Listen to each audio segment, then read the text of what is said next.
business degrees at grad school in the US and in Europe. And we have a few, we work with a few schools in Asia as well. It's very international. But they're all young people who are studying business, doing advanced degrees in business.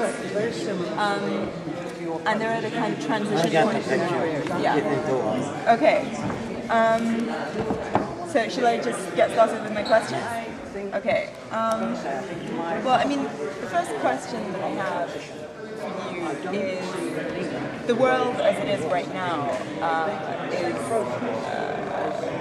predominantly controlled by the media, by governments, by big corporations, by banks, by energy companies.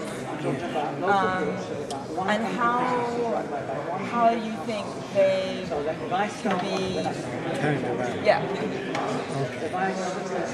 You know, in America, the banks fail, don't you? A lot of banks. Obama bailed them out. Yeah. The public funds that go for poor kids, feeding kids, hospital donations, all that money, he took billions and gave it to the people that created the problem. That tells you who he's working for. So they will go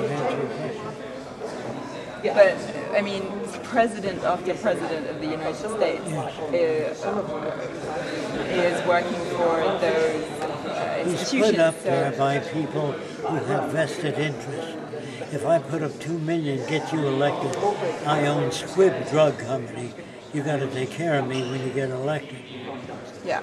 Do you understand that? Yeah, I understand. So that's why I'm against the money system, because you can pay people off.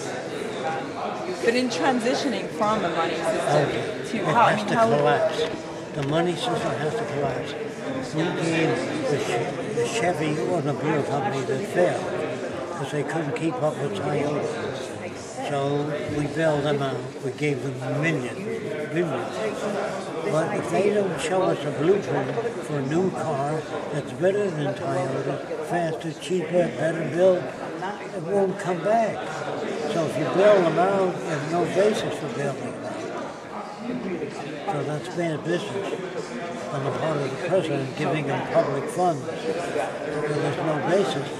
Now, if you give a company public funds, say you gave a bank $10 billion, the public should have shares in that bank, the whole public. Then it's fair. Do you understand what I'm talking about? Otherwise, sometimes, before World War II, government agents went to Boeing and they said, we want you to double your factory size. They said, hell no. After the war, we're stuck with a big factory. So the government said, we'll pay for it. Where does the government get the money? Public funds. And the American people owned 60% of industry after the war. And they gave it to them for 3 cents on the dollar. You understand? They were shafted. The public doesn't know that. They don't even know where to get the information from. The book is called Arms and the Men. It was written in Fortune magazine maybe 50, 60 years ago. Right to Fortune, Arms and the Men.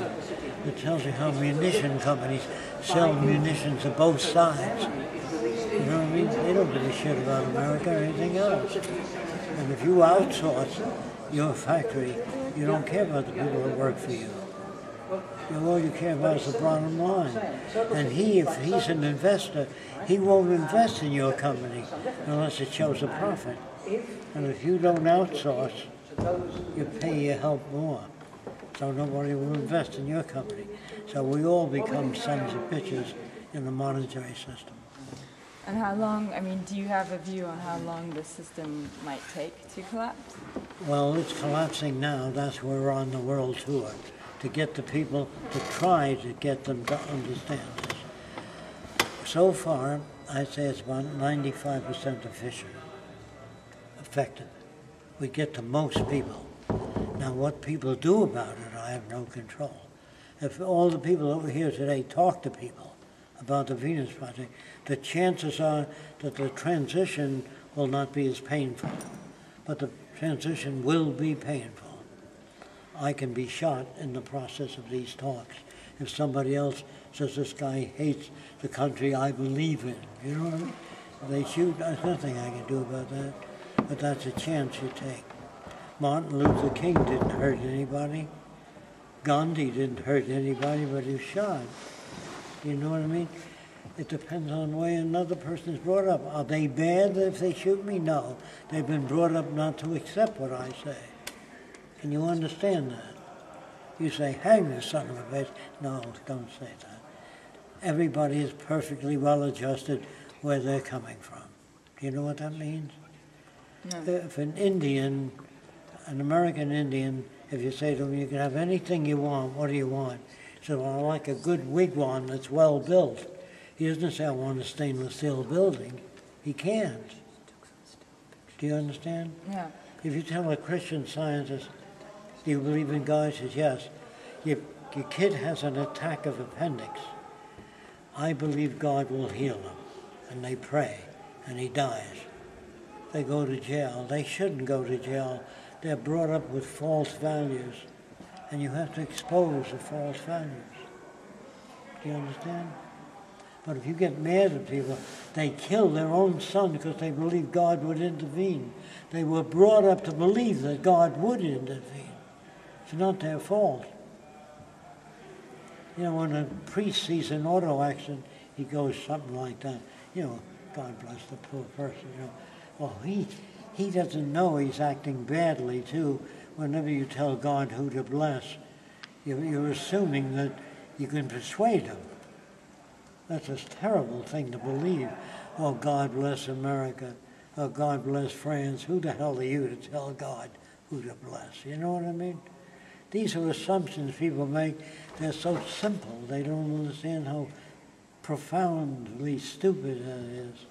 See, I don't believe in gods or devils. I think it's man-made story to try to help people understand where all this came from. They said, well, where did the world come from if there's no God? Where did life come from? Just say, I don't know. Don't say some guy made a man and a woman. You have no business doing that. You know what I mean? And then he got mad and he flooded the whole world, told Noah to build an ark. These are terrible stories. So you better go on with your questions.